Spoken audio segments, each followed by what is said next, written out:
Le lounge de l'entrepreneur. Épisode numéro 1. Let's go!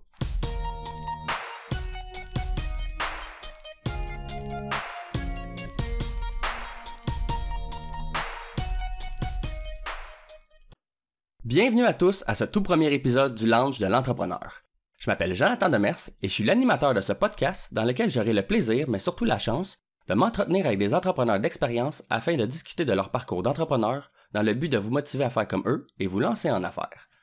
Aujourd'hui, comme premier invité, j'ai le plaisir de recevoir un ami à moi du nom de David Chabot, a.k.a. Chabs. Depuis que David s'est lancé en affaires dans la restauration en 2008, il a participé à de nombreux projets dans plusieurs domaines. Que ce soit dans l'esthétique automobile, l'animation radio ou à l'écriture de chroniques, il cherche constamment à ouvrir ses horizons. En plus d'être copropriétaire du même restaurant qu'il a racheté au début de sa carrière d'entrepreneur, il est aujourd'hui directeur des communications et du contenu pour Québec 21, coach stratégique pour différents organismes à but non lucratif chez Bénévoles d'expertise, et il vient tout récemment de se lancer dans une nouvelle aventure en acquérant le Prince Arthur Herald avec un associé. David est tellement occupé que d'après moi la dernière fois qu'il a dormi, c'était en 98. Salut David, ça va? Ça va bien toi? Très bien, merci. Bienvenue au lounge. Ouais, merci de m'avoir comme premier invité. Je me sens spécial. Il y a une raison, c'est que justement, t'es un bon entrepreneur, puis je sais que t'avais de l'expérience là-dedans, fait que je me disais j'allais me sentir plus à l'aise, puis ça allait bien aller. Ouais, ça me fait plaisir de casser la glace. Pour vrai, c'est un beau petit projet que t'as là. Je vais suivre ça avec intérêt une fois que mon épisode sera passé. Là. Ben merci beaucoup. Oui. Écoute, je sais pas si tu veux compléter quelque chose dans l'intro, de nous parler un peu de toi, de tes projets, puis de ce qui te passionne, mettons, en dehors de l'entrepreneuriat. Ah ben écoute, c'est une longue histoire. C'est sûr que bon, t'as quand même bien résumé tout ça. Là. Je veux pas. C'est tout le temps un peu awkward de parler de soi-même. Là. C'est comme. C'est un peu chauvin, mais non, en général, t'as bien résumé. Là. J'ai commencé, j'avais 22 ans, mais c'était surtout une volonté que j'avais quand j'étais jeune d'être comme entrepreneur, excuse-moi, puis être en business. Puis en fait, je me souviens quand j'étais jeune, j'étais assez cocky, tu sais, mettons, j'avais 15 ans, ou même quand je suis rentré au cégep à Saint-Laurent, à Québec, tu sais, quand on jasait du futur avec mes chums, j'étais comme, moi plus tard, je vais être millionnaire, tu sais. Même je mettais une date, là, je vais être millionnaire à 30 ans, tu sais, puis là j'ai 31 ans, puis c'est pas arrivé encore, mais mais en tout cas, fait que, tu sais, j'ai toujours eu ça en tête d'être en business puis d'avoir le style de vie qui venait avec. Ma mère était propriétaire d'une garderie à but non lucratif, fait que c'est une entreprise, finalement. Puis mon père, bon, mais il est fiscaliste, donc là, c'est plus un travail de bureau, si tu veux. À son compte ou pour quelqu'un d'autre? Ben, c'est ça, c'est une société en non collectif, là, ça s'appelle Mallette à Québec, là. OK. Donc, tu sais, c'est plein de professionnels qui se mettent ensemble, puis ils runnent une business, dans le fond. Fait que c'est un peu la même affaire, je te dirais. Puis dans notre famille, on avait aussi une auberge en ville, donc là, quand on a eu l'auberge, là, c'est mon oncle qui s'en occupait, puis mes parents étaient actionnaires aussi. Là, je voyais ça aller, je me disais, hey, j'aimerais ça m'impliquer pour avoir plus d'expérience de gestion, tu sais, apprendre un peu comment ça marche le business. Puis finalement, on a décidé d'aller plus dans une autre direction, puis acheter un restaurant. Donc, c'est comme ça que ça a commencé quand j'avais 22 ans à l'époque. Là, j'en ai 31, fait que ça fait 9 ans que je fais ça. Ça fait 9 ans le 1er juin, là, donc je roule ma bosse dans le domaine. Ben, félicitations. Ah, ben merci, merci. Puis, t'aimes toujours ça, l'entrepreneuriat pareil, là? T'as pas perdu le goût de ça pareil? Ben, l'entrepreneuriat, en général, l'entrepreneurship, j'aime beaucoup ça, parce que c'est plus un mode de vie, c'est une mentalité, tu sais, puis tous les gens qui sont dans ma situation vont dire la même chose. C'est pas nécessairement une occupation autant qu'une mentalité. Donc là, j'ai encore cette passion-là, sauf que je te dirais que la restauration, là, j'ai peut-être fait un peu plus le tour du jardin. Donc ça, bon, je pense que je te l'ai déjà dit avant l'introduction, mais en tout cas, mon restaurant est à vendre, là, donc tout ça va être... ça se terminera à un certain moment. Et bonne chance avec ça aussi. Ah ben merci. Moi, ça, c'est pas évident, je t'avouerais, là, vendre un commerce de ce temps-là, l'économie va pas si bien que ça. Ouais. Mais c'est pas grave, on n'est pas pressé, là, c'est pas la fin du monde non plus, c'est pas une vente de feu. Mais c'est ça, tu sais, j'ai plein de nouveaux projets qui s'en viennent, puis d'autres choses dans les cartons qui sont pas lancés encore, donc là... tu sais, j'arrêterai pas là, d'avancer puis d'essayer d'avoir de nouveaux projets puis de mettre des choses sur pied. Là. Puis tu veux nous parler justement t'as-tu des projets que tu peux nous parler? Peut-être que t'en as qui sont plus secrets, là, mais que tu veux garder plus pour toi, mais il y en a-tu que tu peux justement des nouveaux projets que tu veux nous parler dans lesquels tu travailles? Ben écoute, ce qui m'occupe beaucoup en ce moment, là, c'est, tu l'as dit dans l'introduction, là, c'est le Parti politique Québec 21. Certains pourront se dire, ben là, man, c'est un podcast d'entrepreneurship, tu me parles de politique, mais Ça a quand même un lien, je trouve, parce que moi, ce que je trouve trippant dans cette expérience-là, c'est que, évidemment, j'ai toujours trippé sur la politique. J'ai un bac en Sciences Po, ce qui n'a aucun rapport avec ma carrière, là. Ouais, mais Mais pas grave. je l'ai fait par passion, parce que ça me tentait. Donc là, le milieu politique m'a toujours attiré, mais nous, dans le fond, on a lancé un nouveau parti. Tu sais, on a parti de zéro. C'est un parti municipal à Québec. Puis c'est vraiment comme de l'entrepreneurship, je te dirais, parce que on part de zéro. Puis là, Ouais, exactement. faut monter une équipe, faut faire du financement, faut s'écrire un programme, faut se positionner, faut faire du marketing. Je veux dire, c'est pratiquement comme une business, finalement, sauf qu'au lieu de vendre des produits ou des services, on vend des idées, tu sais. Mhm. Donc, le thinking est similaire, mais c'est assez différent aussi. Donc ça me fait triper parce que ça reste quand même, en tout cas à mes yeux, de l'entrepreneuriat. Puis sinon, l'autre projet, bon, c'est le Prince Arthur là, que toi aussi t'as dit dans l'introduction. Ça, c'est un journal en ligne qui se veut plus être une plateforme de blog, mais politique purement. Euh, Ce qui est un petit peu à la différence, par exemple, du Huffington Post où t'as des blogs, mais t'en as, tu sais, sur le maquillage, là. Mhm. Ça, t'en auras pas chez nous. Nous autres, c'est vraiment basé sur la politique. Historiquement, c'était une plateforme beaucoup plus de droite là, à l'échiquier politique. Maintenant, là, on a ouvert ça à tous les horizons. Donc, n'importe qui a. Ben, pas n'importe qui, en fait, là, on fait quand même un tri, là, mais quelqu'un qui est quand même pertinent, qui a des arguments à avancer, puis qui veut susciter le débat, il est le bienvenu pour écrire des textes. On va le hoster avec plaisir. Puis, ben, la plateforme, dans le fond, vu qu'on a des gens de gauche, de droite, ben, il va y avoir quand même des débats là-dessus, puis ça va créer quelque chose de le fun à Québec. Là. Non, c'est ça, tu veux quand même, vous voulez quand même laisser ça, tu sais, qu'il est ouvert au débat, place au débat, mais que ça soit quand même dans le respect à bout de la ligne. Là. Exact, c'est ça qui manque un peu dans. En tout cas, là, on s'en va pour parler plus de politique, mais c'est ça qui manque dans dans le climat en ce moment, c'est qu'on dirait que. Puis c'est vrai un petit peu en entrepreneurship aussi, là, dans la business, on dirait que les gens sont vraiment territoriaux, tu sais. Ils veulent pas Ouais. admettre, par exemple, que l'autre peut avoir raison, qu'il peut avoir fait quelque chose de bien. Ils vont peut-être le penser secrètement, mais tu sais, moi, un entrepreneur qui sort sur la place publique puis dit Hey, mon compétiteur, je le respecte beaucoup parce qu'il a fait quelque chose d'excellent, puis ça me pousse à devenir meilleur, par exemple. Ça, je trouve ça vraiment, vraiment valeureux, tu sais. Puis c'est vrai dans tous les domaines de la vie, là, en politique, c'est vrai aussi. Mais en tout cas, cette mentalité-là, on la retrouve pas assez, puis je trouve qu'une petite dose d'humilité, là, ça fait jamais de tort dans n'importe quel domaine, là. Non, définitivement pas. Justement, par rapport à la restauration, y a-t-il une raison pour laquelle tu vas arrêter ça? C'est-tu genre t'as fait le tour pour toi? Parce que vraiment, les mauvais côtés surpassent les bons côtés, peut-être? Ou quelque chose comme ça? Ben, la restauration, je te dirais que c'est comme c'est un crash course en entreprise, dans le sens que tu touches à tout, là. En tout cas, dans mon cas, Mhm. moi, c'était ça, là. Euh, Nous, c'est une franchise. Donc là, c'est sûr qu'on avait certaines choses qu'on avait un peu moins de contrôle. Mais, tu sais, tu vas toucher, par exemple, à, bon, évidemment, les choses les plus évidentes, là, gestion de personnel, gestion des stocks, bon, la comptabilité. Il y avait du marketing aussi. Malgré le fait que c'était une franchise, on avait quand même un certain contrôle sur le marketing. Sinon, écoute, je veux dire, dans l'opérationnel aussi, là, évidemment, que, tu sais, quand ça roule puis que il manque du monde sur le plancher, ben là, c'est le Chaps qui va faire de la plonge, mettons, là. Fait que, tu sais, ça, c'est le genre d'affaire qui va se passer aussi. Fait que, tu sais, pourquoi sortir de la restauration, c'est que, tu sais, j'ai cette mentalité-là de touche à tout, mais devient jamais spécialisé, ça me. Tu sais, j'ai fait le tour un peu, comme tu disais, là, un petit peu Ouais, le tour du ouais. jardin. Donc là, j'ai envie d'aller vers des choses qui sont un peu différentes. Là, justement, c'est la politique comme on disait tantôt, qui me prend du temps beaucoup. Puis j'ai d'autres choses aussi là, que je veux pas parler tout de suite parce qu'on. Bon, en tout cas, il y a Pas trop. des circonstances particulières, mais. Fait que, tu sais, je te dirais, c'est d'autres choses, d'autres domaines, d'autres défis. Tu sais, moi, dans le fond, dans la vie, je carbure pas nécessairement à l'argent, je carbure plus à l'expérience puis à l'apprentissage, tu sais. Mhm.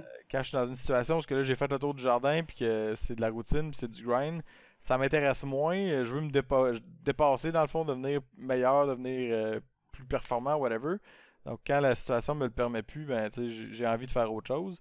Dans une entreprise régulière, ben là, tu voudrais avoir peut-être une promotion ou te faire muter à un autre département ou peut-être même changer de job vers un autre employeur. En entrepreneurship, ben là, tu te crées toi-même ta propre job qui va te Ouais, stimuler, André, ça. évidemment. Mais aussi, ça, t'as peut-être appris à te connaître avec les années, puis tu t'es rendu compte que la restauration, c'était peut-être de quoi qui te passionnait moins, ben, peut-être pas qui te passionnait moins, là, mais qui était moins que tu voulais faire dans la vie Ah, qu'au ça, départ, mettons. Non, non, mais tu t'es pas obligé de modérer tes mots, c'est vrai, là. La restauration, c'est un milieu très valeureux, mais c'est pas quelque chose qui m'attire à long terme, là. La motivation au début était là parce que c'était un nouveau défi, c'était un nouveau domaine, je connaissais pas. Tu sais, quand j'ai commencé, Puis que je suis arrivé la première journée là, avec mes belles culottes que je venais d'acheter chez Simons, puis ma chemise bien repassée. Tu sais, puis là, j'arrive là-bas, puis bon, ben salut, j'ai 22 ans, je suis un petit cul, j'ai jamais géré de restaurant, j'ai jamais fait de restauration, mais c'est moi votre boss. Ouais. C'était un drôle de feeling, je te dirais. Mhm. Mais là, depuis ce temps-là, tu sais, c'est rendu plus routinier, puis tu sais, on fait ce qu'on a à faire, là, mais c'est ça, tu sais, j'ai fait le tour pas mal, là, mais ceux qui ont la passion de la restauration à long terme, c'est des gens qui sont parce que selon moi, là, tu sais, ça peut être différent dans certains cas, mais c'est des gens qui sont passionnés vers les détails, puis tu sais, t'assurer que tout roule bien en tout temps, tu sais, pour avoir Mhm. un restaurant qui est rentable, faut que ce soit optimal, tu sais, faut pas que tu aies de pertes, faut que ton staff soit performant, il faut qu'il soit heureux aussi, évidemment. Donc, tout ça, c'est une mentalité vraiment de très, très, bon, comme je te dis, de détails qui se rapproche un peu quasiment de la comptabilité, là, parce que les comptables sont très, très orientés là-dessus aussi. Donc, tu sais, pour avoir un restaurant, tu sais, les marges sont très, très basses. Là. En restauration, si tu fais 10%, tu es vraiment un kingpin. Là. OK, OK. Fait que, tu sais, ça laisse pas beaucoup de marge, mettons, Non, à hein? l'erreur. Là. Je savais pas ça. Ouais, c'est ça, le 10%, mais c'est vraiment exceptionnel. Je te dirais entre 5 et 10%, ça a de l'allure. Évidemment, bon, ça peut toujours varier d'un domaine à l'autre parce que, par exemple, tu as des restaurants qui sont plus à la mode, fait que là, ils vont te donner plus de marge parce qu'ils peuvent charger plus cher pour le même produit parce que les gens ils veulent être chez eux, alors que d'autres restaurants, mettons, on va dire un Mike's, juste pour nommer ça, ben, Mike's fait de la pizza, font des sous-marins, comme à peu près tout le monde. Donc, ils Mhm. peuvent pas être super agressifs sur les prix. Donc, eux autres, ben, en fait, ils peuvent pas être très très gourmands sur les prix. Donc, il faut qu'ils soient agressifs et qu'ils les baissent. Ce qui fait que tu sais, leur marge de manœuvre est très très limitée. Là. OK. Ouais, c'est clair. C'est ça la C'est, mentalité c'est... de restauration. Là. Ouais. Mais ça, on peut peut-être pas rentrer plus dans les détails, là, mais je voulais savoir, genre, mettons, si tu penses que la marge de profit est-tu moins grande quand t'es une bannière, si tu veux, ou quand t'es à ton compte? Ah, définitivement, parce que moi, comme franchisé, moi, j'ai pas. Franchise, ouais, exactement, merci. Ouais, c'est moi, je suis franchisé. Lui, c'est le franchiseur, à fond. Puis là, ben, le franchisé, il doit payer un certain pourcentage. Nous, c'est pas secret, là, chez Tutti Frutti, c'est 5% plus un 2% dans le fonds publicitaire. Donc là, OK. je verse 5% à mon franchiseur pour avoir le logo sur la façade de mon restaurant, pour avoir un support opérationnel, pour mettre en place les nouvelles campagnes promotionnelles, des choses comme ça. Euh, Ça, je te dirais que dans le temps, ça le valait pas. Là. 5% c'est quand même beaucoup. Là. Mais maintenant, là, il y a un nouveau responsable de la franchise, puis il est vraiment plus cher, puis là, il est meilleur, il est créatif, puis bon. Fait que là, dans ce OK. cas-ci, là, ça vaut la peine d'avoir le crest en avant de la façade, parce qu'ils veulent développer la marque, puis rendre ça meilleur, tu sais. Alors que l'autre Mhm. avant, il l'a laissé un petit peu dépérir, là. Ouais. Donc, c'est ça. C'est qui serait indépendant, mais il n'y a pas ce 7% là à payer, tu sais. Ouais, Sauf que définitivement. en même temps, il va dépenser beaucoup plus en marketing pour se faire connaître parce que t'as pas le brand en avant. Tu sais, nous autres, c'est un Tutti Frutti, c'est peut-être pas la marque la plus connue au monde, mais tu sais, il y a quand même une certaine reconnaissance parce que ça fait 20 ans qu'on est là. Mhm. Mais tu sais, un restaurant, tu sais, mettons un McDonald's, là, ben, tu mets ça en avant de chez vous, puis tout le monde sait c'est quoi McDonald's. Là. Ouais, exactement. Tu sais, fait que c'est un peu ça l'idée finalement de franchise, c'est d'aller chercher le prestige de la marque en payant pour. Là. Mhm. Exactement. Puis, tu sais, comme tu dis, justement, il s'occupe du marketing pour toi, puis des fois, là, juste là-dessus, tu sais, vu que tu connais pas ça, faut que t'engages quelqu'un, c'est des dépenses de plus, qu'en bout de ligne, au moins, des préoccupations aussi de plus, fait qu'au moins, là, tu sais que ça, c'est déjà géré pour toi, là. Mais il faut Ouais, que tu t'assures que ça vale la peine, comme tu dis, si c'est bien fait, parce que si c'est pas bien fait, c'est comme pitcher de l'argent un peu, ouais. absolument, absolument. Mais tu sais, l'avantage, c'est que si on est plusieurs, ben, on met tout l'argent dans le pot pour la publicité, puis on va avoir un rabais d'échelle, là, tu sais, parce que si t'es tout Mhm. seul, tu achètes par exemple un panneau sur le bord de l'autoroute, là, ce qu'on appelle un billboard, Mhm. euh, ça va te coûter les yeux de la tête parce que t'en achètes juste un, tu sais. Mais alors que nous autres, c'est le groupe MTY, là, puis en général, ben, c'est eux autres qui possèdent Sushi Shop, Tiki Ming, La Crémière, qu'est-ce qu'il y a d'autre? TCBY, il y a Thai Express, Thai Zone, en tout cas, il y a un paquet de franchises. Ok, Fait c'est que, bon. tu sais, quand ils vont appeler, mettons, Astral Media, là, c'est les autres qui ont beaucoup de Mhm. panneaux sur le bord de l'autoroute, ben ils disent pas je vais t'en prendre un, ils vont te dire je vais t'en prendre 500, tu sais. Ouais, ok. Ouais, j'avoue que le prix coûte moins cher en bout de ligne. Fais-moi un petit deal, là, tu sais. Fait que ça, c'est une affaire qui, en tout cas, c'est pas une surprise, là, mais tu sais, plus tu as de volume dans la vie, plus tu as de pouvoir de négociation. Puis, tu sais, un Mhm. entrepreneur qui va développer sa business doit s'assurer de toujours renégocier ses deals pour en tirer profit. Là. Clairement. Puis tantôt tu parlais un peu justement que la restauration, puis là ça s'en vient plus un routinier, ça s'en vient plus un grind. Tu peux-tu nous décrire un peu justement une journée typique de travail pour toi? Tu sais, je sais que toutes les journées ne doivent pas se ressembler parce que t'as beaucoup de projets, fait que tu travailles sur plusieurs projets en même temps puis pas toujours les mêmes journées. Fait que c'est sûrement que tes journées sont pas pareilles, mais mettons une journée moyenne de semaine que tu travailles, ça ressemblerait à quoi? Ouais, c'est un petit peu difficile de faire une moyenne, mais mettons qu'on se prête à l'exercice, là. J'ai tendance à partir de ma journée un petit peu plus tard le matin, vers 9 ou 10 heures, là.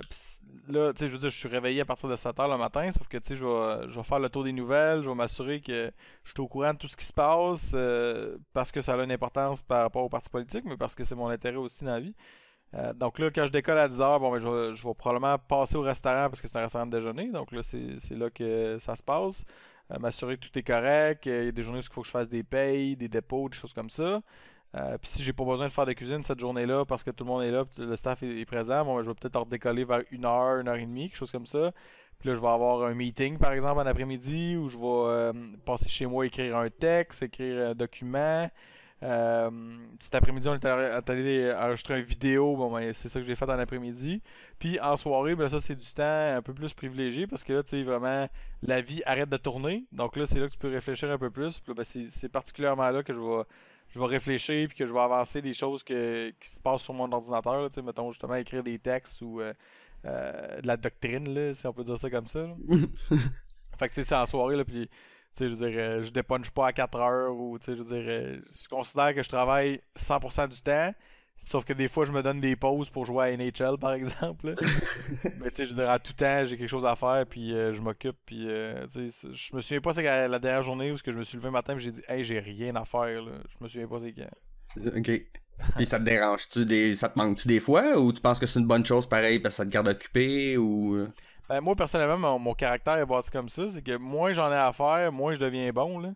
Mhm. Tu sais, je deviens vraiment exécrable, en fait. Puis, tu sais, les pires périodes de ma vie où ce que j'ai pu être vraiment malheureux puis totalement peu productif, c'est quand j'avais juste un projet devant moi. Par exemple, c'est principalement quand j'avais le restaurant. Puis, j'étais dans une situation où j'avais pas de nouveaux projets. Je venais d'en finir d'autres. J'étais en transition. Puis, j'avais juste ça à gérer. Fait que là, tu sais, je veux dire, je travaillais, tu sais, un temps relativement plein, je te dirais, mais j'avais pas besoin d'être là 40 heures semaine. Fait que là, tu sais, le soir, ben, tu sais, je veux dire, tu vois tes amis, tu vas jouer à des jeux vidéo, puis moi, je lis beaucoup, fait que je lisais pas mal, mais tu sais, il manquait quelque chose, tu sais, t'as pas le sentiment d'accomplissement, là. Fait que ça, c'est les pires périodes dans ma vie où j'ai vraiment été malheureux. Ok, Alors ouais. que maintenant, tu sais, je suis 100% stimulé, là, tu sais, tout le temps, là. J'ai tout le temps quelque chose devant moi. Fait que l'affaire, c'est qu'il faut juste avoir la discipline de reconnaître qu'à un moment donné, ton corps, il suit plus. Là, en ce moment, je suis dans ce genre de période-là, justement. Là. Tu sais, là, j'ai poussé la machine vraiment solide pendant comme 4-5 mois. Puis là, je viens de mettre un projet de côté, je te dirais. Là. En tout cas, c'était plus une job. Là. Je faisais de la rédaction. Je faisais ça 40 heures semaine. Puis là, j'ai décidé de mettre ça de côté parce que je manquais de temps pour le reste. Ouais, c'est clair. Puis là, mon corps me parle en ce moment. Là, tu sais, genre, Mhm. le soir, je suis fatigué pas mal, j'ai moins d'énergie pendant la journée, j'ai des maux de tête, tu sais, même des maux de cœur comme Ok, ouais. random. Fait que tu sais, là, c'est vraiment comme, ok, man, t'as été stressé, t'as été dans le jus vraiment, vraiment longtemps, mais là, c'est le temps d'écouter ton corps puis de marcher correctement. Là. Fait que c'est juste d'avoir la discipline, justement, de reconnaître que ton corps a ses limites. Puis c'est sûr que d'être en forme, ça aide. Là. Moi, je suis pas tant que ça de ce temps-là. Faudrait que je me remette en forme d'ailleurs. Hmm. Euh, ça aide pour vrai parce que ça te donne plus Ouais, c'est d'énergie. clair. Mhm. Mais c'est ça, si t'écoutes pas ton corps, ça peut vraiment faire des troubles. Puis même ça peut aller très loin. Là. À une certaine époque dans ma vie, là, vers les débuts, je te disais, la restauration, tu sais, j'avais 2 restaurants, puis il y en a un qui allait pas super bien. Puis je peux le dire, je pense que j'étais. En tout cas, je me suis pas fait diagnostiquer, fait que c'est difficile de l'avancer officiellement, mais j'ai probablement été très proche du burn-out. Puis à ce moment-là, tu sais, ça allait pas. Là. Tu sais, j'avais pas d'énergie, j'étais déprimé, j'avais de la misère à me motiver pour faire des choses, tout. Puis là, maintenant, je le reconnais parce que je l'ai vécu, mais à ce moment-là, je savais pas c'était quoi. Puis, Ok, ouais. tu sais, si ça l'a à réarriver, je vais reconnaître les signes, puis je vais faire attention. Tu sais, faut justement avoir la discipline de dire, par exemple, aujourd'hui, je fais rien, ou genre, je vais marcher dans le bois, ou je prends des vacances, ou tu sais. C'est ironique quand même de dire qu'il faut que tu aies la discipline de te reposer, mais c'est vrai. Non, c'est clair. Toi, tu vas être dû pour un voyage de golf, quelque chose, là? On n'a pas, on n'a pas parlé, justement, de ta passion pour le golf. Ouais, bon, c'est sûr que c'est ma passion numéro 1 dans la vie, puis ça me fait du bien tout le temps. C'est vraiment mon antidépresseur numéro 1. Je te dirais que le gros voyage qui s'en vient pour moi, c'est avec ma famille, là, on va faire une croisière en Alaska. Oh! On fait ça dans début du mois d'août. Ça va être le Nice. fun parce que ma soeur reste au Yukon. Fait que là, on va la rejoindre dans ce coin-là. OK. On va partir de Vancouver, puis on va monter justement dans une croisière, dans les glaciers, puis tout en plein été. Ça va être assez pété, mais c'est tough d'avoir une sœur au Yukon, je te dirais, mais c'est le fun. C'est clair. La mienne est au BC, puis je trouve ça déjà dur, fait que j'imaginerais pas au Yukon, là. Ben, tu es rendu là, c'est assez similaire, je te dirais. Faudrait ça. Pas Vu mal de la même. même. Je suis pas full bon en géographie, mais dans ma tête, le Yukon, c'est encore plus, tu sais, genre, pas chiant à aller, mais je suis sûr qu'il y a moins d'avions, puis il y a moins d'enfants dans le même, là. Ah, ben, tu sais, pour se rendre au Yukon, dans le fond, tu te rends jusqu'à Vancouver, puis ensuite, tu reprends un autre avion de 2h30 vers le nord directement. Ok, quand même, c'est ça, c'est un petit peu. Puis moi, ma soeur est à Kelowna, fait que c'était avant Vancouver, fait que c'était un peu moins pire. Ouais, non, c'est similaire. Pour ce que ça change rendu là, justement, là, Ouais, c'est comme ça, qu'on c'est disait. ça. Mais justement, tantôt, tu parlais de. Pour ramener à l'entrepreneuriat un peu. Tantôt, tu parlais justement de moment donné dans ta vie, tu étais un peu à burn-out. Tu penses que c'était un peu genre la pire expérience que tu as vécue en entrepreneuriat ou t'as-tu une expérience justement que tu considères la pire épreuve que tu as eu à surmonter en tant qu'entrepreneur? Puis c'est quoi que tu as appris de cette situation-là? Ben, c'est sûr, quand j'avais les deux restaurants, puis il y en a un qui allait pas bien, là, tu sais, c'est des situations où mettons, je pense que ce qui est le plus dangereux, c'est perdre espoir, là. Perdre espoir au fait que tu as des solutions qui s'en viennent, ou tu sais, c'est un peu cliché à dire, mais l'espoir fait vivre dans la vie, là. Donc là, à un moment donné, j'ai perdu espoir parce que je me disais, OK, là, il n'y a plus rien à faire. Le restaurant était à vendre, puis je travaillais comme 50 heures juste dans ce restaurant-là, puis il fallait que je gère l'autre aussi. Ouais. J'étais fatigué, j'étais à bout, tu sais. Fait que là, à ce moment-là, ça a été vraiment le bout le plus bas, là. J'ai frappé le bas du baril, je te dirais. Comment on dit ça? Le bas, fond du baril. Le fond du baril, c'est ça le mot que je cherchais. Euh, donc là, cette expérience-là m'a vraiment appris à comment, justement, comme je te disais tantôt, gérer son énergie, gérer son état mental en général, puis je ne le referai plus jamais là, de me rendre jusque-là. Là. Il y a d'autres solutions avant ça. Mais ce que ça m'a permis de faire, c'est d'apprivoiser aussi l'échec. Parce qu'il y avait beaucoup de tabous par rapport à ça. Là, nous autres, on a vendu, on n'a pas fait de faillite, rien de ça, mais à un moment donné, ça a été quand même une question. À un moment donné, on va-tu faire faillite avec ce restaurant-là? Puis ça, c'était l'autre restaurant, là, celui que j'ai maintenant va bien, là, juste pour faire la séparation intellectuelle. Donc là, c'était ça. D'ailleurs, je voulais pas t'interrompre par rapport à ça, mais justement, y a-tu une distinction? Tu peux-tu faire genre faillite juste pour un des deux restaurants ou faut que. Ou quand tu fais. Moi, si tu fais, dans ma tête, je pensais que tu fasses faillite pour les deux en même temps. Ou c'était deux distincts à faire. Ben, c'est ça l'avantage des incorporations. Là. Dans le fond, personnellement, quand tu fais faillite, tu fais une faillite sur tout ce que tu possèdes. Mettons, c'est tes cartes de crédit, c'est ton char, c'est ta maison, tout y passe. Mais quand c'est une entreprise incorporée, c'est juste qu'est-ce qu'il y a dans l'entreprise qui est à risque lorsque tu fais une faillite. Donc là, sauf certaines exceptions, là, mais on ne rentrera pas dans les détails aujourd'hui, mais par exemple, tu as une business A, une business B. La business A fait faillite. Ben, tu perds tout ce qu'il y a dans la business A, mais la business B n'est pas touchée là-dedans. Il n'y a pas aucun impact là-dessus.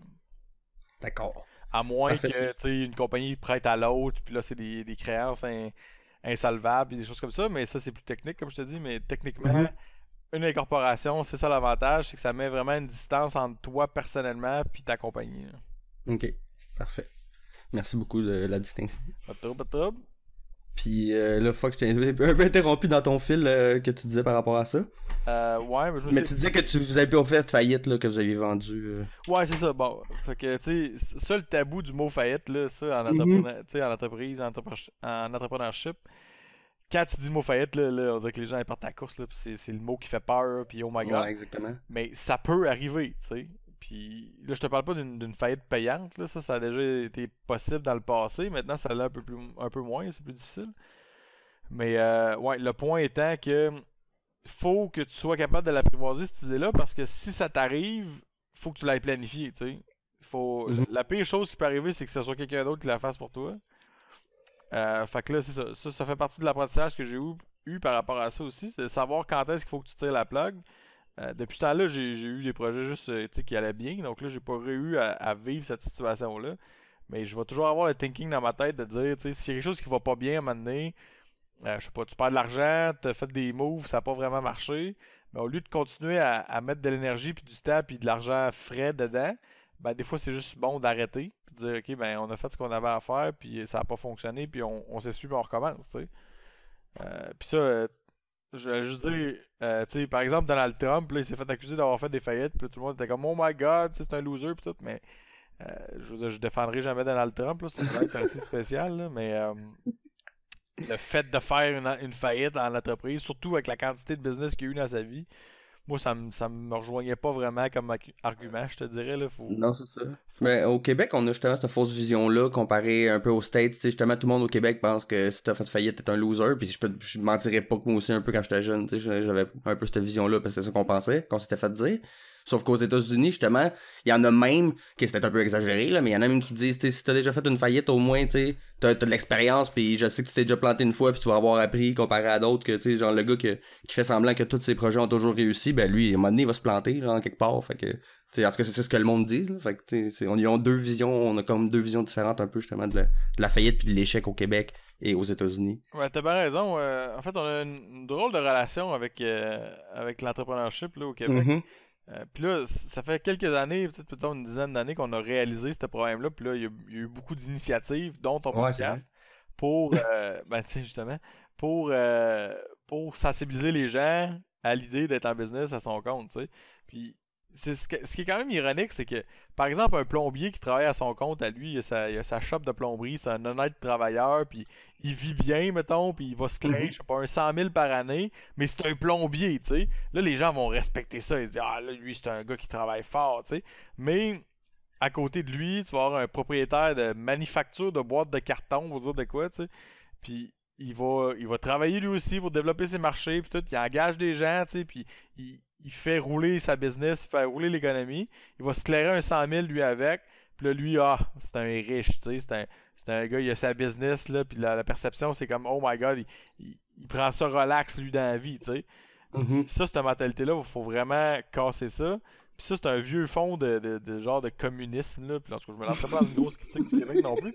Mais tu sais, c'est un peu culturel, je te dirais, là. On a beaucoup d'ascendance envers la France. Puis là-bas, il y a cette espèce de culture de toujours dire que les patrons puis les propriétaires, c'est des gens qui exploitent, tu sais. Mais ce que les gens doivent réaliser, c'est que si tu as une entreprise, tu peux pas exploiter personne. Surtout, en fait, je vais prendre un pas de recul. Ça dépend dans quel domaine tu exerces, mais la grosse majorité des domaines, c'est pas toi qui as le gros bout du bâton, c'est le personnel, tu sais. Parce que si tu as une entreprise puis que toi-même, t'es juste gestionnaire, j'allais dire, là, c'est un peu drôle à dire, mais t'es gestionnaire de l'entreprise, tu t'assures du développement de la patente puis tout, mais t'as pas les deux mains dans la programmation de ton logiciel, par exemple, ben t'es un peu menotté par le personnel de qualité que tu vas engager, tu sais. Mm-hmm. Donc là, si tu donnes des conditions tout croche, tu donnes des mauvais salaires ou tu les fais travailler dans des conditions dégueulasses, parce que je sais pas, pour prendre l'exemple de la manufacture de boîtes de carton, tout est humide, c'est pas sécuritaire, des horaires tout croche, ben tes employés ils resteront juste pas. T'sais. Fait que là, tu vas te retrouver avec une belle business vide parce que t'as personne pour travailler avec toi. Alors que quelqu'un d'autre qui va prendre le temps de, je sais pas, d'acheter juste une douzaine de Timbits au Tim Hortons avant d'aller à la job pour donner ça à ton staff ou whatever, ben ça va faire la différence. Puis là, tu vas avoir une entreprise qui va être beaucoup plus productive. Tu sais. Mm-hmm. Fait que l'espèce de vision d'esclavagisme moderne, puis que les gens travaillent pour un salaire de crève-faim, puis sont menottés après le radiateur pendant qu'ils travaillent, ou je sais pas quoi, là, ça existe plus. Là. Ça a déjà existé, tu sais. Dans l'Angleterre du 18e siècle, 19e siècle, ça existait, mais plus maintenant. Là. On a un petit peu évolué. Ben, une chance, là. Ouais. En tant qu'entrepreneur, chacun a des forces et des faiblesses, aussi en tant qu'humain tout court, mais en tant qu'entrepreneur, tu penses que ça serait quoi ta plus grande faiblesse?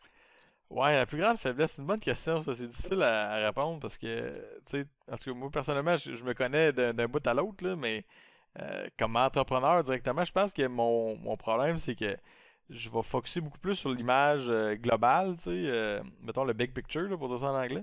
Mm-hmm. Puis, tu sais, le détail opérationnel, j'ai de la misère un peu à avoir la passion pour ça, tu sais. Puis c'est un peu le problème dans une business de restauration, comme je te disais tantôt, parce que tu dois t'assurer que tout est sa coche là, au quart de tour, tu sais. Puis Si tu peux sauver comme 32 cents sur ta caisse de Cantalou, ben il faut que tu le fasses, tu sais. Mais ça, j'ai pas cette passion-là, tu sais. C'est pour ça que je te parlais un peu de la personnalité comptable, parce que eux, ils aiment ça les chiffres, puis ils aiment ça que ça fit, tu sais. Ouais. Moi, je suis beaucoup plus orienté vers tu sais, créativité, puis nouveaux projets, nouveaux défis, développement, tu sais, bon. Alors que justement, dans le business que j'ai en ce moment, ben, c'est beaucoup plus ça, de faire attention aux détails. Donc ça serait un des gros défauts que j'ai dans la vie, là. OK. En entrepreneurship, là, en entreprise. Puis ta plus grande force, ça serait quoi? Ben, je pense honnêtement que ma plus grande force, c'est que je suis capable de lire les gens très rapidement, puis quand même assez bien, là. Ça, c'est là où je te lance une balle curve un peu, parce qu'on en avait pas parlé avant de. Tu sais, on s'était un peu préparé, là, mais ça me vient sur le fly là même. Je trouve que c'est un skill, c'est tellement important de faire ça, d'être capable de lire les gens. Puis moi, j'appelle ça avoir de l'empathie, là, parce que tu sais, l'empathie, c'est juste de se mettre dans la peau des gens pour comprendre comment ils se sentent. Mais moi, je trouve qu'en business, ça va plus loin que ça. C'est que, par exemple, ton employé clé, que tu vois qu'il se traîne un peu les pieds, puis que ça a toujours été un gars exceptionnel, tu sais. Puis que là, tu te dis, OK, là, son rendement a baissé un peu, puis tout, ben, t'as toujours l'option d'y taper sa tête, puis de dire, ah ouais, travaille plus vite, tu sais. Mais tu peux aussi y poser la question, tu sais, hey, est-ce que tout va bien, man? Est-ce que chez vous, tu sais, y a-tu quelque chose qui se passe, je sais pas quoi, tu sais, viens dans le bureau, on va jaser, tu sais. Puis là, il va t'expliquer comment ça se passe. Peut-être que ça va super bien, puis c'est juste anecdotique, mais peut-être qu'il y a quelque chose qui se passe dans sa vie personnelle. Peut-être que tu peux lui donner un coup de main, peut-être que tu peux lui donner un congé, peut-être, tu sais. Puis ça, cette capacité de lire les gens, ça va se transposer aussi dans la négociation des deals, dans le, tu sais, je sais pas, dans les meetings d'affaires, quand tu vas rencontrer des nouveaux associés, des choses comme ça. Fait que lire les gens, là, c'est vraiment super important, puis je pense que je suis assez bon là-dedans. Puis aussi de saisir justement les émotions, puis saisir les différentes caractéristiques personnelles, là, le caractère des gens.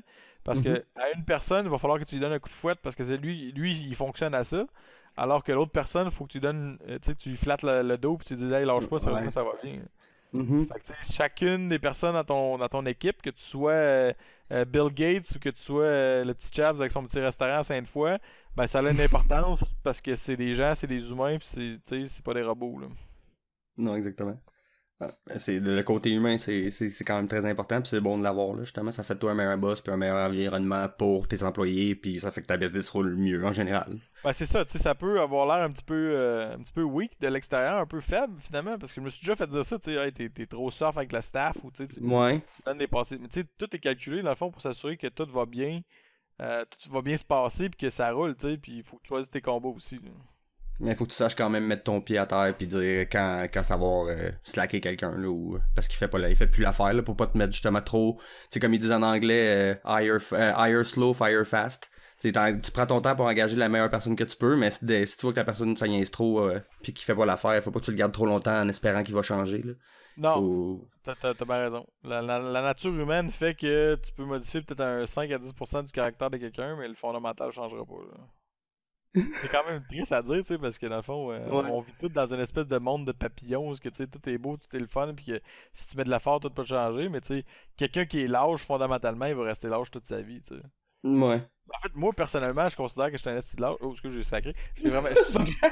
C'est pas grave. Je suis vraiment un lâche, là, tu sais, fondamentalement, je suis le gars le plus lâche que tu connais, tu sais. Sacrifice, tu dis ça, puis tu me connais pas, puis toi t'as 14 projets, puis moi j'ai en starté un, puis j'en ai un autre, j'en start un autre, puis genre je me sens... je sens que je travaille tout plein, tu sais, toi t'en as 4. Ouais, mais l'affaire c'est que, tu sais, j'ai... Comment je te dis ça? J'ai ça dans mon caractère de me donner des coups de fouette moi-même pour continuer d'avancer, tu sais. Fait que je le sais que je suis le gars le plus lâche de la planète. Fait que si je continue pas à me fouetter puis à me dire que je suis poche puis que genre faut que ça avance, ça, justement, je vais tomber dans la spirale de je te parlais tantôt, parce que je fais rien puis je suis malheureux puis je suis chez nous puis je suis un zombie, tu sais. Ouais. Fait que, tu sais, j'ai comme ces deux aspects-là de ma personnalité qui travaillent un contre l'autre. Mais, tu sais, fondamentalement, la chose qui me fait le plus peur au monde, c'est de devenir une larve puis de rien faire. Fait que c'est ça qui me motive à aller plus vite, là, tu sais. Ah, vu de même. C'est une bonne vision. Ouais. C'est une bonne façon de voir les choses. Puis, tu disais que tantôt, au début, que t'aimais beaucoup lire. T'as-tu un livre que tu recommanderais en entrepreneuriat que tu penses qui pourrait aider les futurs entrepreneurs ou les entrepreneurs actuels? Ben, un que j'ai aimé beaucoup, là, c'est The Snowball. Je sais pas si ça se traduit en français, là, mais en tout cas, c'est la biographie de Warren Buffett. Warren Buffett est un des hommes, sinon le plus riche, là, ça change tout le temps chaque année, mais il vaut, je pense, 70 milliards maintenant. Puis lui, maintenant, c'est un investisseur en bourse, tu sais. Puis il va acheter des grosses parties de compagnie, tu sais. Il va acheter des Coca-Cola à grand coût de 10 puis 15 milliards.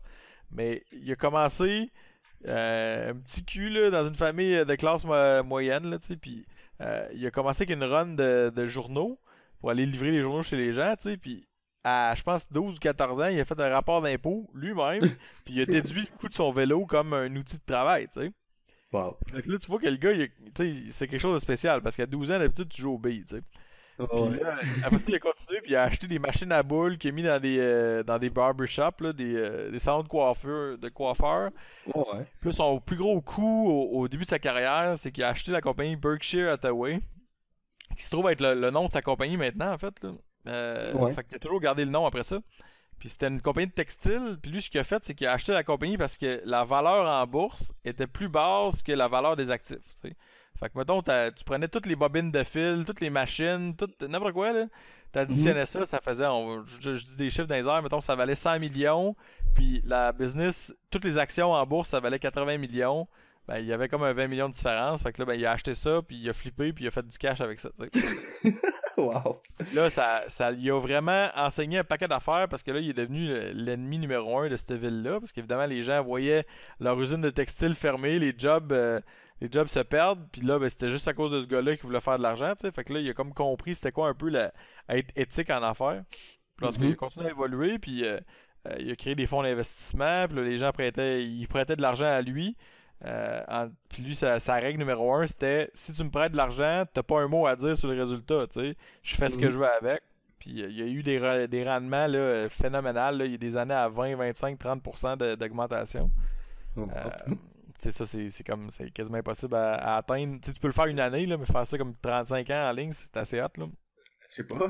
Fait que son histoire à lui est fascinante pour vrai. Puis ce que j'aime dans le livre, c'est que c'est un peu lui qui est le narrateur. Là. Ok, c'est hot, ça. Donc là, il raconte un peu comment ça s'est passé dans sa vie, puis comment il a vécu certaines épreuves, puis tu vois surtout un peu comment il réfléchit là-dedans. Donc, en tout cas, je trouve ça super bon. Là. Sinon, il y a The Lean Startup. Excellent. J'oublie le nom de l'auteur de ça. Là. Moi aussi, tout le temps, c'est Eric Rice. Je pense que de toute façon, je vais mettre le lien dans la description de l'émission et tout, là, de chaque livre, de tout ce qu'on va avoir parlé dans l'épisode. Excellent. En tout cas, ce livre-là m'a vraiment ouvert les yeux sur le processus de start-up pour une business, justement.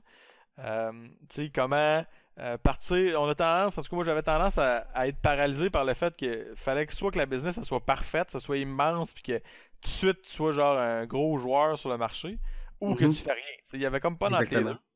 Mais là, ce que ce livre-là avance, c'est que tu dois partir avec un produit minimum là, que tu peux tester sur un marché.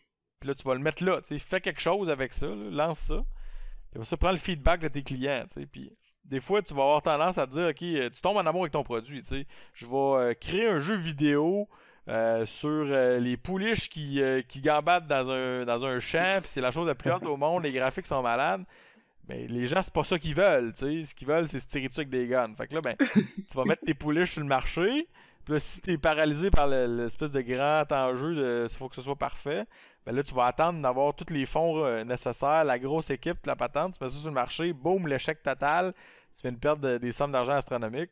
Alors que tu pourrais faire un démo, par exemple, tu mets ça très très limité, tu testes ça avec une clientèle assez ciblée, puis tu vois comment ça marche, puis ça, tu peux pivoter par rapport au feedback que tu as eu de tes clients. T'sais.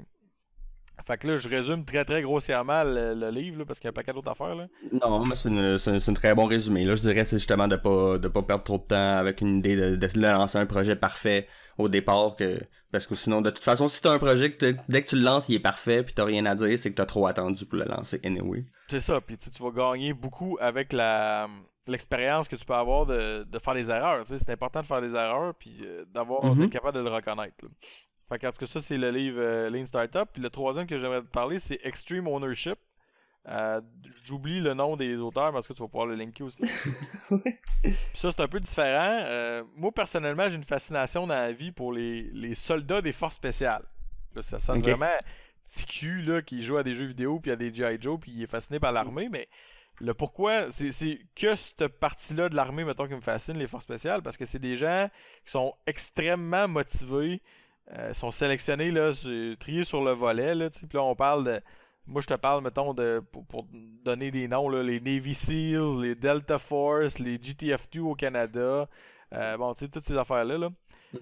C'est des gens qui sont uniques parce que ils passent à travers un processus de sélection qui est extrêmement difficile. Tu sais, ils te poussent là, vraiment littéralement au point où est-ce que tu vas craquer puis que tu vas devenir fou. Là, tu sais. Puis là, c'est intense. c'est ça. Puis ils vont te pousser encore plus. Puis ce qu'ils veulent, c'est que tous ceux qui abandonnent, ils vont avoir abandonné à ce moment-là. Puis à un moment donné, tu arrives à un certain stade où les personnes qui te restent, ben, ils vont juste jamais abandonner, ils vont juste mourir, tu comprends, tu sais? Fait que là, tu te dis, bon, on se rendra pas plus loin que ça, on va arrêter ça là. Puis ben, ces gens-là, ils ont comme une espèce de résilience en tout cas, qui est phénoménale, justement. Puis après ça, souvent, 90% du temps, ces gens-là, c'est des gens qui sont extrêmement... Justement, ils ont une motivation interne qui est comme fabuleuse. Fait qu'ils vont être motivés à s'entraîner, apprendre des nouvelles choses. Tu sais, ils vont faire donner une mission, par exemple, je sais pas, sur un réacteur nucléaire. C'est genre, ok, parfait, donne-moi les livres, puis je vais apprendre comment ça marche un réacteur nucléaire demain matin, tu sais. En tout cas, bref, fait, ils ont vraiment une personnalité précise. Puis le livre Extreme Ownership, ça a été écrit par 2 anciens Navy Seals assez reconnus, dont j'ai oublié le nom, justement. Puis la prémisse du livre, c'est de faire la comparaison entre le milieu des affaires puis les forces spéciales. Puis, tu sais, il y a plein de parallèles, comme par exemple, justement, le nom du livre, là, Extreme Ownership, en français, c'est. Comment on pourrait traduire ça, mettons responsabilisation extrême, peut-être, là. Ok, ouais. En tout cas, posséder là, les enjeux. Fait que ce que ça veut dire, c'est. Quand ça va mal, il faut que ce soit toi, comme leader, qui prenne tout ça sur toi, puis qui t'assure que tout va bien, puis que t'aies pas un ego qui rentre dans le chemin, puis qui fait que t'acceptes pas, mettons, le résultat. Ce qu'on veut, c'est atteindre l'objectif. Puis là, ben, toutes les facettes du processus t'appartiennent. Si quelque chose va pas bien, ben, que t'avais rien à voir là-dedans, mais que cette personne-là était sous ta responsabilité, ben, c'est de ta faute pareil. T'sais. Fait qu'en tout cas, ça, c'est juste un des exemples, mais il y a comme. Le livre fait 300 pages, là, fait qu'il y a un paquet d'exemples différents. Mais en tout cas, bref, là, je m'étire sur la question parce que la lecture, ça me fait vraiment. Ouais, c'est pas grave. Ça me fait vraiment. Parce que je suis fasciné par ça, je lis sans arrêt, là. Mais ces 3 livres-là, je les recommande chaudement. T'en lis combien de livres pour le fun je sais pas combien de temps tu lis un livre, là, mais on va dire par mois ou semaine, là, ou je sais pas combien de temps. Ben, par année, je te dirais, je vais en lire entre 40 et 50. Ok. Ça fait peut-être un peu moins qu'un par semaine, là. Ouais, c'est ça, quelque chose comme ça. Là, cette année, là, pendant les premiers 6 mois de cette année-ci, là, j'ai manqué de temps. Fait que là, je suis rendu à 13, je pense, cette année. Mais là, je vais mettre le pied dans le fond et je vais essayer de rattraper ça. Je m'étais donné 40 livres comme objectif, là. Moi, je m'étais donné, je pense, une vingtaine sur Goodreads, mais c'est parce que j'ai lu audio. Fait que, tu sais, un livre qui dure, dans le temps que je travaillais, là, j'ai comme lâché mon ancien job, j'étais en train de travailler dans les shops, là. Mais moi, un livre, justement, tu sais, si ça dure 6-8 heures, ben une journée, c'est 6-8 heures. Fait que c'est 8 heures. Fait que je peux quasiment écouter un livre par jour. Fait que je m'étais dit 20, c'est correct. Mais finalement, je suis pas mal choqué, là. Je suis même pas rendu à 3, j'ai fini, là. Ouais, mais c'est spécial les livres audio, pareil, parce que tu sais, faut que tu portes attention quand même à ce qui se dit. Puis on a tendance à. Tu sais, moi, j'ai tendance avec un livre audio à l'écouter en background, tu sais, puis à un moment donné, ça finit que c'est comme écouter de la musique, tu sais, il y a juste du bruit dans tes oreilles, puis tu fais autre chose. Mais en tout cas, lire, je trouve ça super important, puis lire dans toutes les directions, c'est ça qui va créer la créativité dans la vie, je pense. Là. Puis tu sais, on n'en parle pas souvent, là, mais en business, il faut que tu sois créatif, il faut que tu trouves des solutions à des problèmes qui n'en ont pas de solution, tu sais. Ouais. Fait que là, ben, quand tu vas lire, par exemple, un Harry Potter, mettons, là, ça n'a vraiment rien à voir avec la business, sauf que, tu sais, ça te fait t'imaginer des choses, ça te fait aller dans ta tête, tu sais, te faire des scénarios, puis t'imaginer le setup de Poudlard, mettons, là. Fait que, ça, c'est un espèce d'entraînement que tu vas faire avec ton cerveau qui va faire que, naturellement, tu vas t'imaginer des solutions alternatives à des problèmes que tu vas vivre parce que tu as été capable de le faire avec des livres qui n'ont pas rapport. Je sais pas si ça fait du sens, là, mais en tout cas, moi, je vis beaucoup. Non, mais ça travaille ton imagination, ta créativité, là. Ouais, puis ça, c'est super vital, là. Ouais, définitivement. Justement, j'en parlais avec un de mes chums tantôt avant l'entrevue, puis il disait justement, tu parlais genre de parents à la retraite et tout, là, puis on disait que justement, tu sais, si tu fais rien, si t'es juste un cadavre, t'écoutes la TV, puis dès que tu fermes la TV, tu sais, genre tu restes en avant, puis tu fais plus rien, puis tu sais, je veux dire, t'as pas de vie, t'as pas rien pour travailler ton cerveau, ben même que ça soit même justement un livre ou n'importe quoi qui est pas du concret, on va dire, ben ça travaille pareil ton cerveau, ça te fait travailler justement, comme tu dis, des solutions, ça te fait imaginer des trucs, puis au moins ton cerveau il continue à travailler. Tu vas pas juste mourir en dedans, là. Ah non, ça c'est le pire affaire, sérieusement. Tu sais, quand j'entends quelqu'un qui dit oh, j'ai assez hâte à ma retraite, je vais rien faire, je suis comme man, tu vas mourir tellement jeune. On dirait ça. Faut pas, si tu vas travailler toute ta vie justement pour ce moment-là, puis tu vas te rendre compte que tu le vivras même pas, là, ou à peine. Ah, ça c'est ma phobie numéro 1. Ah, je suis pas inquiet avec toi. Je suis pas inquiet. Ouais, ce que j'espère, mais tu sais, ça revient à ce que je te disais tantôt, tu sais, vu que je suis une personne extrêmement à l'âge, je vais peut-être arriver à un certain point dans ma vie où ça me tentera plus, mais j'ai tellement peur de ça que je pense que ça se passera pas, là. Ouais, je suis confiant. De toute façon, tu te gardes occupé. Puis tu te mets dans des domaines aussi dans la politique, c'est des domaines que les personnes travaillent quand même assez longtemps, assez vieilles, fait que tu vas pouvoir travailler là-dedans longtemps aussi. Ah, Ils vont avoir de l'espoir pour toi. Je sais pas si je vais faire carrière là-dedans, mais en tout cas pour l'instant, là, c'est trippant en salle, puis j'apprends beaucoup, là, fait que c'est le fun. Bon, ben, excellent. Puis, t'as-tu déjà eu un mentor ou ou un coach en entrepreneuriat tout court? Ben, à part les livres, justement, c'est quand même une forme de mentorat. Mais, tu sais, puis sinon, t'as-tu une opinion sur le coaching? Tu penses que c'est bien, que c'est mal? Je trouve vraiment que c'est nécessaire de se faire coacher. Mm-hmm. Plus tard, de devenir coach aussi. Là. Mais en tout cas, si on parle de se faire mentorer, euh, justement, quand ça allait pas bien avec mon premier restaurant, là, à ce moment-là, j'avais commencé à me faire coacher par la Fondation de l'entrepreneurship. Ils ont le service qui s'appelle le service SAGE, S-A-G-E. Là. Je sais pas si c'est encore le même nom que ça là, mais en tout cas, dans le temps, ça s'appelait comme ça. Je suis pas mal sûr que oui. Je pense que oui aussi. Puis, J'avais regardé récemment, là, puis ça existe encore. OK. Puis là, ben, justement, ce service-là, finalement, c'est qu'ils vont te matcher avec une personne d'expérience. Puis là, ben, vous allez pouvoir parler. C'est comme entrepreneur. Excuse-moi, ma chaise a fait beaucoup de bruit. Pas trop. Dans le fond, ils vont travailler sur l'entrepreneur. Ils travailleront pas sur la business, tu sais. OK.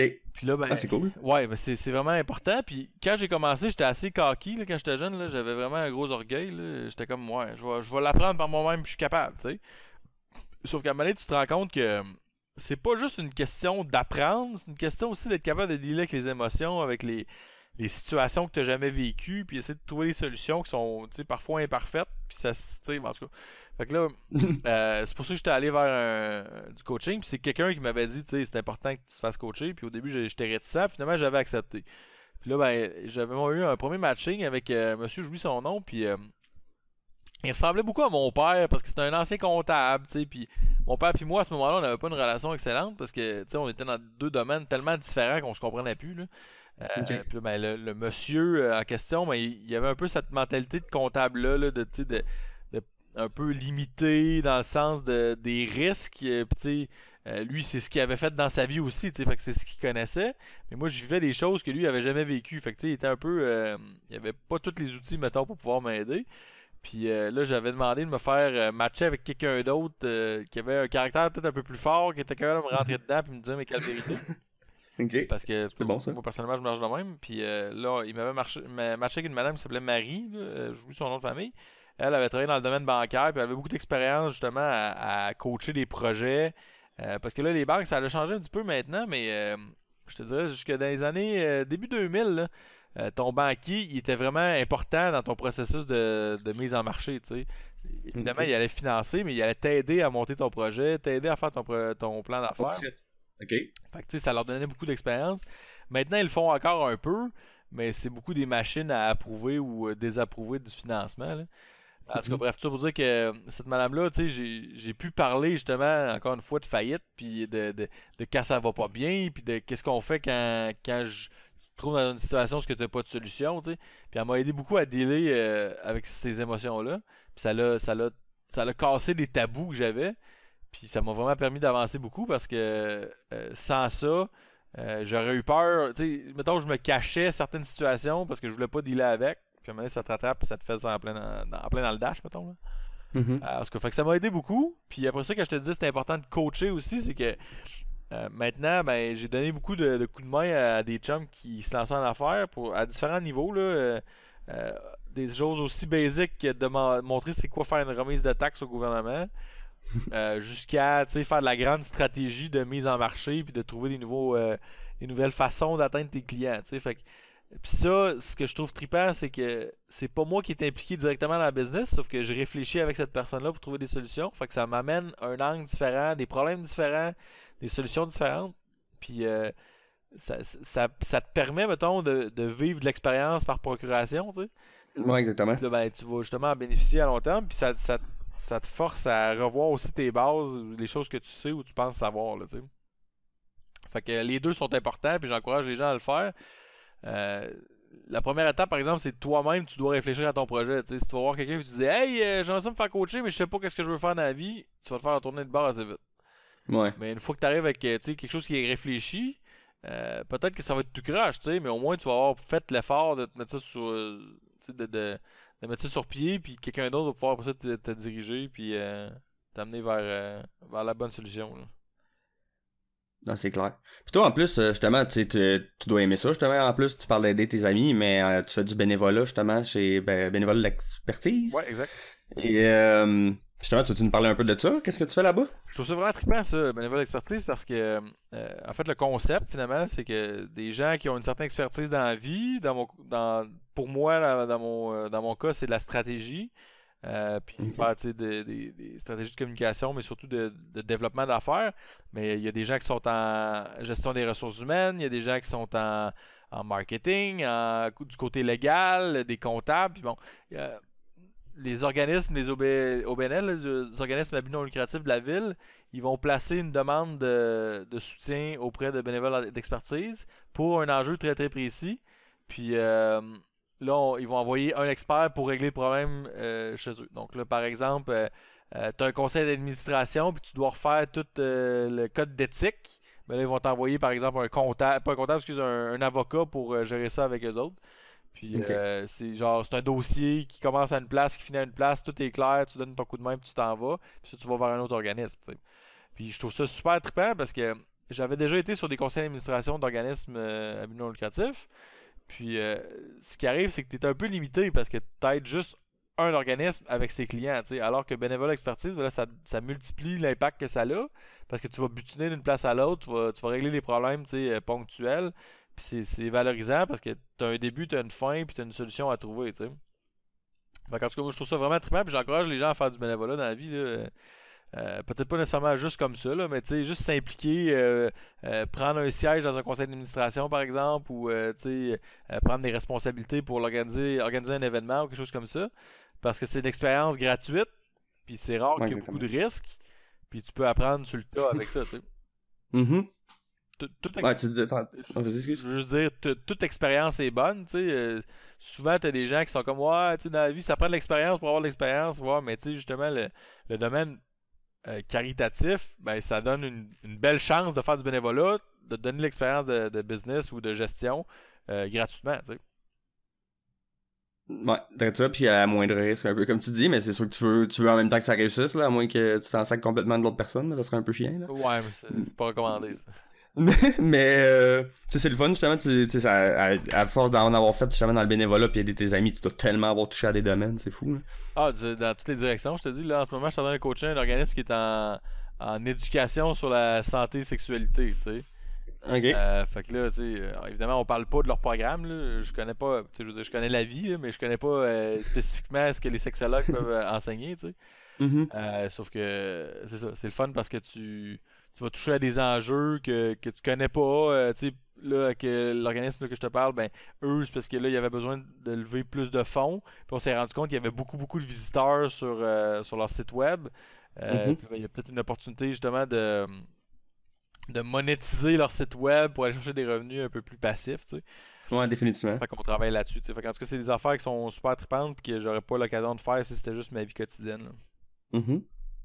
Puis ça te motive-tu à essayer d'autres? Toi, en plus, tu touches tellement d'autres projets en même temps, là, mais des fois, ça doit te motiver justement à quasiment toucher un autre projet, un autre domaine, à toi-même te lancer quand tu touches à d'autres domaines, puis tu vois que c'est le fun. Ben, en fait, ce que ça a surtout, c'est que ça me dit que plus tard, quand je vais être plus accompli professionnellement, tu sais, ou ce que je vais avoir peut-être un peu plus de... une sécurité financière vraiment plus solide. En ce moment, ça va bien, mais je veux dire, je suis pas rendu à l'étape de prendre ma retraite. Ben là, je vais pouvoir peut-être fonder un OBNL, puis trouver, j'en ai plusieurs des causes qui m'intéresseraient, là, mais là, si j'avais à partir un organisme à but non lucratif maintenant, ça serait pour donner un coup de pouce aux kids qui sont dans des milieux plus défavorisés, puis qui ont de la misère à s'aligner pour bâtir une vie, parce qu'ils n'ont jamais eu de modèle de réussite dans leur entourage. Fait que, des fois, c'est pas tout le temps le cas, là, mais des fois, c'est tentant de répliquer les anciens modèles que tu as vus dans ta famille au lieu de te sortir de ta situation. Définitivement. Donc là, il y en a déjà qui le font, mais je le ferais d'une façon différente. Là, puis en tout cas, ça, c'est quelque chose qui me motiverait beaucoup. Mais là, pour l'instant, j'ai un peu moins de temps, mais à un moment donné, c'est sûr que je vais faire ça. Là. Mais justement, j'avais une question en dehors de l'entrepreneuriat, ça serait quoi ton plus grand rêve? Tu penses que ça en ferait partie, ça, ou... Ben écoute, si j'avais un wet dream là, à réaliser... PGA? Non, même pas, je te jure. Il y a une affaire qui me ferait vraiment triper, là, puis ça serait de fonder une école privée. Totalement différente du modèle actuel, là, puis pas... sauf que c'est un petit peu difficile au Québec, parce que ça, c'est le ministère de l'Éducation qui doit être tout, là. Mais vraiment une école complètement différente où c'est pas des classes de 9 à 5, que t'as des je sais pas, man, je veux dire, tu vas enseigner aux gens à devenir des meilleures personnes et non pas juste des gens qui sont connaissants, avoir des stages dans des entreprises pour voir comment ça se passe, même à 12 ans, là, pour faire rêver les kids, puis intégrer plus de sport, intégrer plus de travaux d'équipe. En tout cas, j'ai une vision assez claire là-dessus, là, mais je veux pas me lancer là-dessus maintenant. Mais bref, ça c'est un peu mon wet dream, justement, de casser le modèle d'éducation actuel puis de faire beaucoup mieux que ce qu'on fait en ce moment. Sauf que je suis pas professeur, je suis pas directeur d'école, fait que je me suis jamais lancé là-dessus pour l'instant. Non, c'est clair. Un jour, quand je serai plus accompli puis j'aurai plus de temps, là, je pourrais peut-être essayer de mettre ça sur pied. Là. Ok, cool. Puis dans l'entrepreneuriat, c'est quoi qui te motive, qui t'allume le plus ces temps-ci? Tu sais, c'est sûr que t'as pas des projets, c'est pas comme tes enfants, tu les aimes pas égaux nécessairement, mais c'est pas toujours poche un peu de dire à un de tes, mettons à ton partner, l'autre projet m'intéresse un peu plus, mais pareil, tu dois en avoir un qui t'allume peut-être un peu plus que les autres ces temps-ci. C'est clairement le parti politique, le Québec 21, ça c'est clair. Parce que, premièrement, parce que temporellement, il y a la campagne électorale qui commence en septembre. Deuxièmement, parce que j'ai toujours voulu faire de la politique active, mais on dirait que j'étais vraiment cynique par rapport aux partis politiques qu'il y avait en place, surtout provincial pour fédéral.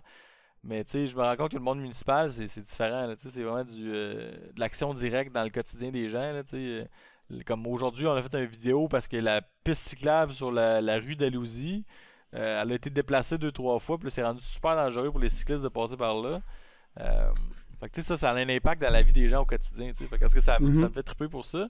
Puis aussi le fait que justement, on est un parti en start-up. Fait que là, j'ai quand même une bonne part de responsabilité dans comment ça se passe.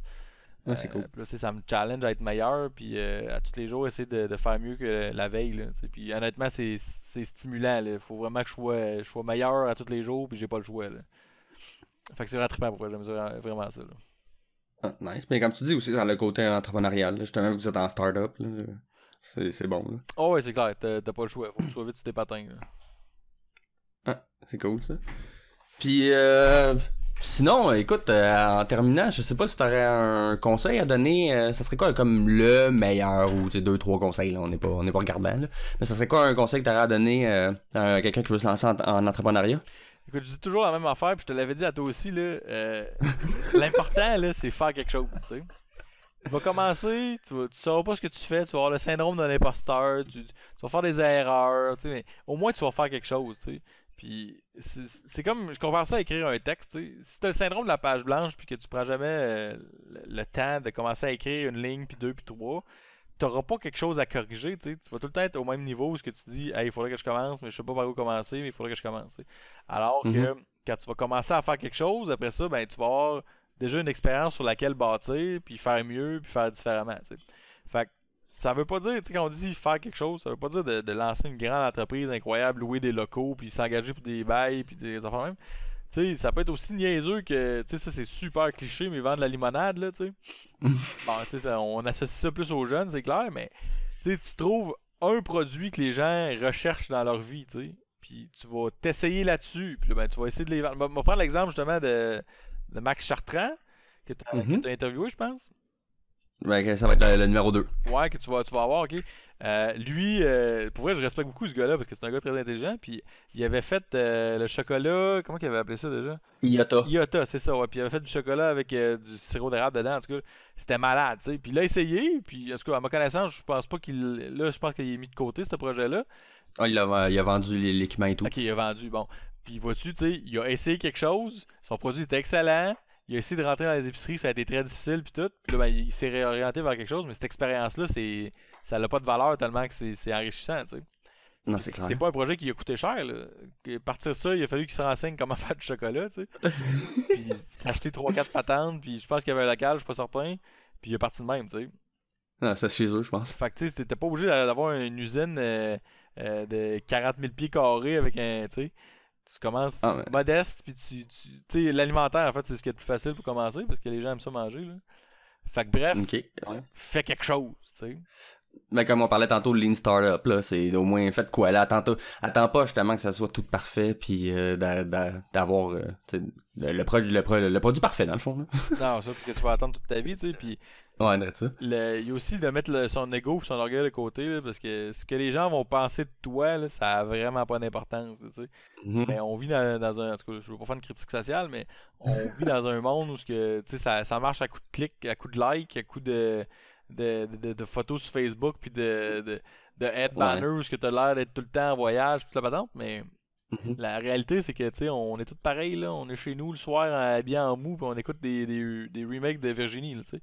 Fait que... Non, mais tu sais, c'est vrai. Fait que, tu sais, l'impact de l'opinion des gens sur ta vie est vraiment limité. Tu sais, on s'en fout, à part peut-être ta famille ou les gens proches. Fait que, écoute pas ce que les gens pensent. Écoute seulement toi ce que tu penses de ton propre projet, de ta vie.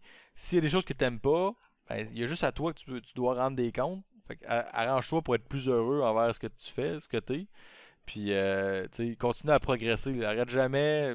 Prends jamais pour acquis le fait que t'es rendu bon, là, parce que le jour où tu te trouves bon, ben, tu deviens mauvais, là. Fait que ça serait les deux choses que je te dirais. Fais quelque chose, puis mets l'orgueil de côté. Ah, excellent. Très bon conseil en terminant.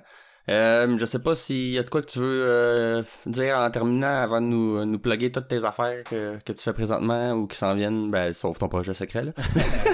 Mais, je sais pas, c'est ça. T'as-tu de quoi rajouter ou puis c'est ça. Ben, moi, lâche-toi avec tes plugs. Je voudrais, premièrement, te féliciter de l'avoir fait parce que je sais que c'était un gros morceau pour toi puis que ben, merci beaucoup. Tu l'as fait. Fait que je suis vraiment content. Sérieusement, j'ai hâte de voir comment ça va se passer le lounge dans le futur. Je serai toujours ton premier fan numéro 1 va te donner plein de likes sur Facebook. Yeah!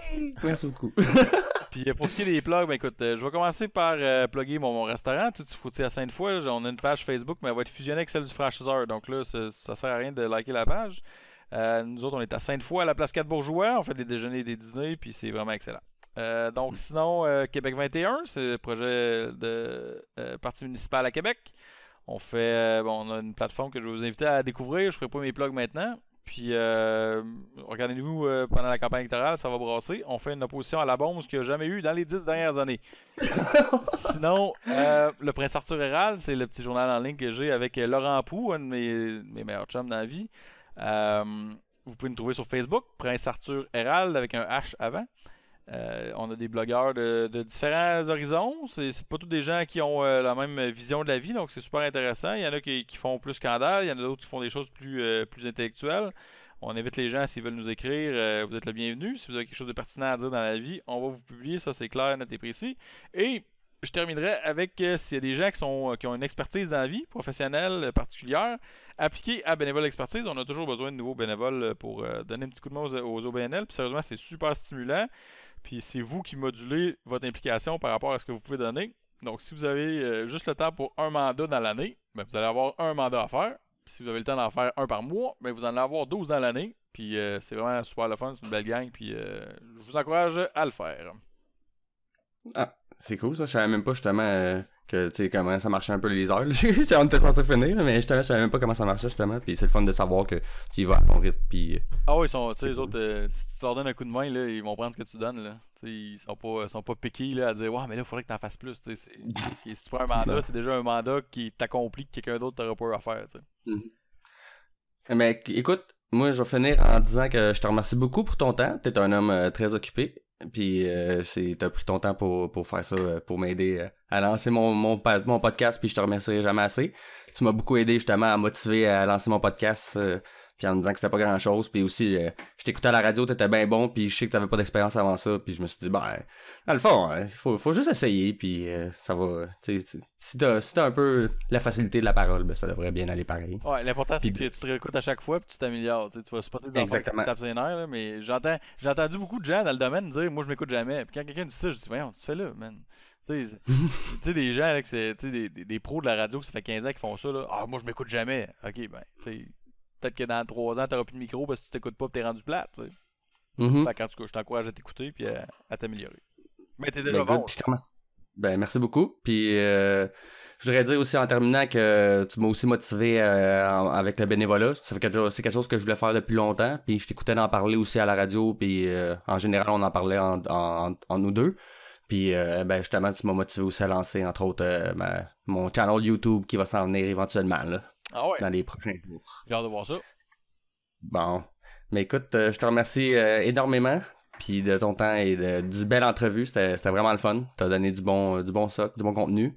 Puis d'après moi, le monde va avoir appris de ça. J'espère en tout cas. Je les invite d'ailleurs, s'ils veulent m'ajouter sur Facebook, là, n'hésitez pas, si vous voulez jaser de business ou peu importe. David Chabot sur Facebook.